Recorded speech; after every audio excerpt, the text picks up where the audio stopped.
कहेंगे या ईवीएम के विरोधी युद्धों के बारे में आप लोग यहाँ पे कॉन्फ्रेंस में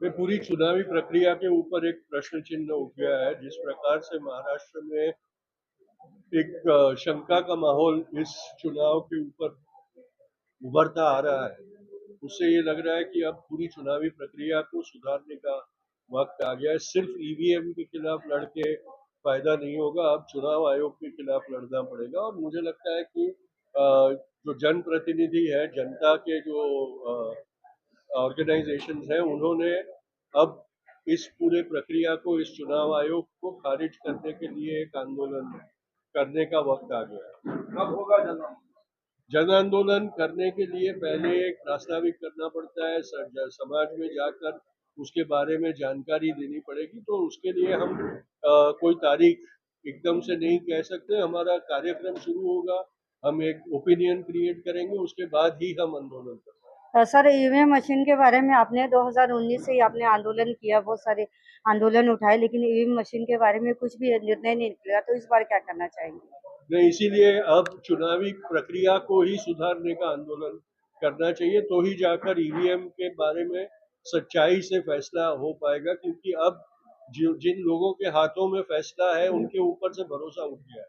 ईवीएम अवेयरनेस कैंप देखे होंगे तो वो भी एक फ्रॉड था। लोगों के आंखों में धूल डालने की एक वो व्यवस्था थी जिसको उन्होंने ईवीएम अवेयरनेस कैंप कहा था। क्या था उस कैंप में? उधर मशीनें रखी थी और आके बटन दबाओ, मतलब मंदिर में जाते घंटा मारो और फिर मंदिर से बाहर निकलो, वैसी व्यवस्था थी। वो एक फ्रॉड था।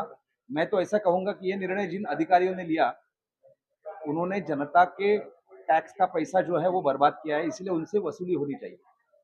महाराष्ट्र में अभी जो चुनाव हुआ है, ये पूरी तरह से गलत तरीके से हुआ है। पैसों का वापर और गलत चीजें जो कि वो बात अलग ही है, लेकिन सिंपल चीज है ना, जितने वोट्स पड़े हैं उसका टैली और जो काउंटिंग के वक्त जो होता है वो तो सेम समसमान होना चाहिए।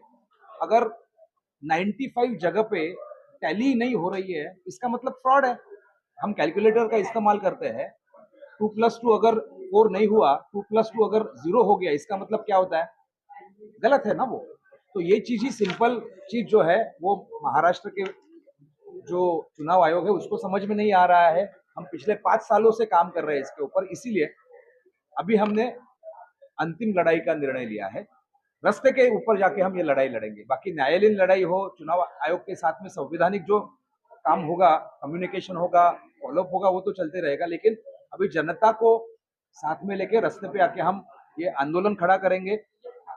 महाराष्ट्र के हर गांव में, हर तालुका में, हर जिले में जाके हम इसके बारे में लोगों की राय लेंगे और आगे की रणनीति आने वाले दिनों में हम आपके सामने स्पष्ट करेंगे। इलेक्शन हुआ, वहाँ पे कांग्रेस ने भारी जीत हासिल की है। क्या है वहां पे ईमानदारी से चुनाव हुआ झारखंड में, तो इसीलिए। लेकिन एक आप ट्रेंड देखिए, 2 जगह पे चुनाव होते हैं, जहां पे मलाई नहीं है वहां पे ईमानदारी से चुनाव कर लेते हैं, और ईमानदारी के चुनाव के कारण वहां पे बीजेपी भारी बहुमत से हारती है। लेकिन उनको जहां पे बंबई है, सोने का अंडा देने वाली मुर्गी महाराष्ट्र में है। महाराष्ट्र देश का सबसे बड़ा इंडस्ट्रियलाइज स्टेट है, जहां पे अडानी को संसाधनों के ऊपर उनकी नजर है। तो ऐसी जगह पे इस प्रक्रिया के माध्यम से चोरी करके उन्होंने ये बहुमत मिला है। मुझे एक बात बताइए, लोकसभा चुनाव में बीजेपी को जितने सीट लड़े थे उसमें से 33% जगह पे उनके उम्मीदवार चुन के आए थे, और अभी विधानसभा में 89% लोग चुन के आते हैं। ऐसे 5 महीने में उन्होंने क्या चमत्कार किया, आप समझ लीजिए। यही सवाल लोगों के मन के बीच में है, इसीलिए हम ये आंदोलन के बारे में। महाराष्ट्र का इलेक्शन शक्य दायरे में नहीं है। महाराष्ट्र का निवडणूक घोटाला है, निवडणूक घोटाला है महाराष्ट्र निवडणूक घोटाला। इसके आगे ये इसी नाम से जाना जाने वाला है। और ये जो महाराष्ट्र में जो अभी सरकार बन रही है, ये लोगों की सरकार नहीं है, लोकशाही सरकार नहीं है, ये ईवीएम सरकार बनने जा रही है। तो महाराष्ट्र निवडणूक घोटाले के ऊपर खड़ी हुई है ईवीएम सरकार।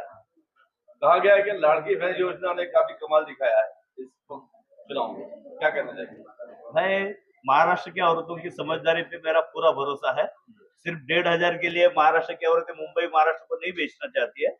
वो उनकी जरूरत के मुताबिक मतलब ये हो सकती है लेकिन उनकी जो समझ शक्ति है उसके ऊपर हमारा पूरा भरोसा है। ये उनकी वजह से इतने भर भर के वोट नहीं मिले हैं। और अगर महाराष्ट्र में लाड़की बहन है तो लाड़का भाऊ भी रहता है, लाड़का बाबा रहता है, लाड़का दादा रहता है, नानी रहती है, ये सब भी है ना। ये लोगों की वोट कहाँ गए फिर? जी, स्पष्ट रूप से हमारी भूमिका है कि ये पूरा एक चोरी किया हुआ इलेक्शन है। ईवीएम पे कोई भरोसा महाराष्ट्र में रहा नहीं, पूरे देश में रहा नहीं। बात रही लाड़की बहन वगैरह वगैरह या कम्युनल पोलराइजेशन का, ईवीएम का इस्तेमाल करने के लिए भी एक माहौल बनाना पड़ता है कि देखो कम्युनल पोलराइजेशन हो गया, औरतें लाड़की बहन 1500 रुपया तुमको वोट मिलेगा। अगर इतना ही भरोसा है ये पूरे इतने स्कीम्स पे और कम्युनल पोलराइजेशन, तो करो बैलेट पेपर पे वोट। बैलेट पेपर पे वोट ये सरकार क्यों नहीं करती जब आपकी पूरी यंत्रणा, पुलिस यंत्रणा, गोदी मीडिया, ईडी, आईडी सब आपके हाथ में है, इलेक्शन कमीशन आपके हाथ में है, उसके बावजूद भी बैलेट पेपर पे इलेक्शन क्यों नहीं हो रहा है?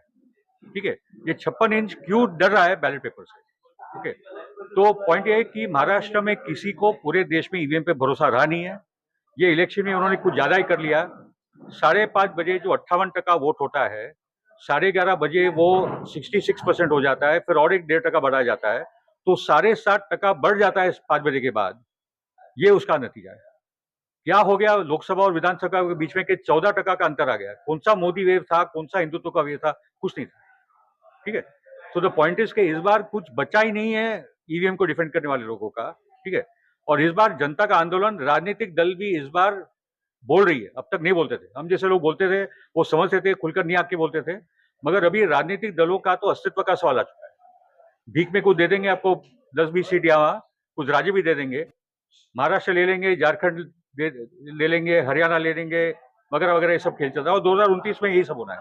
ठीक है, तो अभी हमारे पास 4 साल का वक्त है जिसमें एक बड़ा जन आंदोलन खड़ा हो, और जो तुषार भाई बोले और जो गांधी जी का रास्ता है कि जनता में जाके एक सत्तर के माध्यम से ये पूरे आंदोलन को खड़ा हो, इलेक्शन कमीशन को पूरे देश में घेरा हो और उसी के माध्यम से परिवर्तन आना। अब हमारा क्लियर कट है, ईवीएम वीवीपैट का बहिष्कार करो और इलेक्शन बैलेट पेपर पे करो। चलिए, बहिष्कार कब करने वाली है आंदोलन?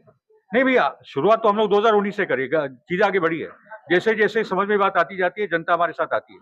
1857 में पहली लड़ाई उठाव हुई, तो हम लोग 1947 में आजादी मिली। तो आंदोलनों को वक्त लगता है। किसान आंदोलन भी कुछ 2 महीने का आंदोलन नहीं था, बहुत तैयारी थी उनकी, तब जाके इतना बड़ा आंदोलन वो लोग कर पाए। ठीक है, तो आंदोलन जारी है, ये कोई हमारा पहला प्रयत्न नहीं है, आंदोलन जारी है। हमारा आंदोलन अभी ये इलेक्शन के बाद और भी मजबूत हो गया है और अभी और भी बड़ी लड़ाई खड़ी होगी। जी।